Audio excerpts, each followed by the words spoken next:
Olá a todos, eu sou Clarice Oliveira, este é o Direto ao Ponto. Estou aqui com a Elizabeth Lopes, colunista do Broadcast Político, para a gente falar um pouquinho sobre os principais assuntos da semana. Uma semana que teve mais uma vez frases infelizes, teve barraco, não foi nada monótono. Semana muito agitada, Clarice. Acho que a gente começou, pensando assim na ordem cronológica, a gente começou com o ministro Ricardo Salles, que no programa Roda Viva deu aquelas frases sobre não considerar relevante o Chico Mendes neste momento. Já a primeira declaração foi super polêmica, como se não bastasse, depois ele deu uma declaração para o Globo, na qual ele diz que ouviu dizer pelos ruralistas que ele era um grileiro. Então, assim, uma acusação que não pegou nada bem, considerando principalmente a pasta que ele ocupa, né? Mas o pior foi ele posar para uma foto com cocar, Clarice. Lembrei agora, e lembrando que cocar no meio político é sinônimo de azar. Todo mundo que botou cocar ou caiu, ou ficou doente, ou morreu. Ou seja, tragédia em cima de tragédia. Então é bom lembrar o ministro para ele ficar atento, né? Além da declaração desastrosa, aí o cocar aí de índio não costuma dar muita sorte não, viu? Enfim, mas eu acho que o nosso maior prêmio aí fica pro barraco entre o ministro Gustavo Bebiano e o filho do presidente Jair Bolsonaro, Carlos Bolsonaro, vereador no Rio. Carlos Show, né? Que é o que gosta de se envolver com mais profundidade nas redes sociais da presidência. E dessa vez ele resolveu postar que o ministro estava mentindo, que o ministro não tinha conversado com o presidente Jair Bolsonaro nos dias em que ele tinha dito que havia.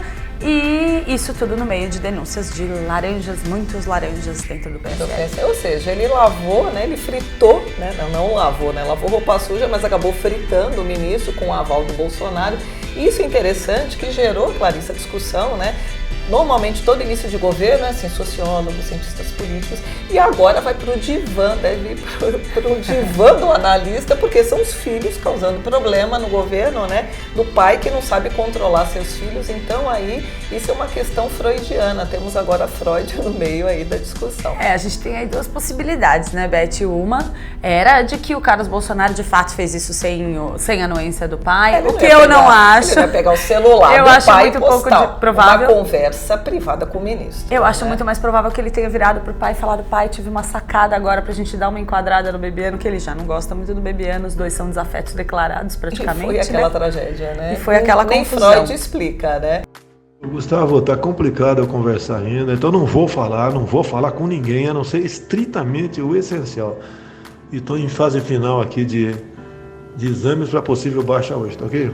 Boa sorte aí. E no meio disso, né, falando em Bebiano ali, o general Mourão saiu em defesa dele, como outros, né, integrantes ali, o pessoal das Forças Armadas. E o Mourão, Clarissa, tem se caracterizado assim completamente assim, Mourão antes da posse e depois da posse. Antes da posse era um desastre, aquelas declarações. Agora ele tá assim, ele tá no momento tão doce, tão fall in love com todo mundo e com a imprensa, que ele ganhou o apelido de Coronel Mozão em Brasília. Coronel, só amor. não, general. Coronel, eu rebaixei.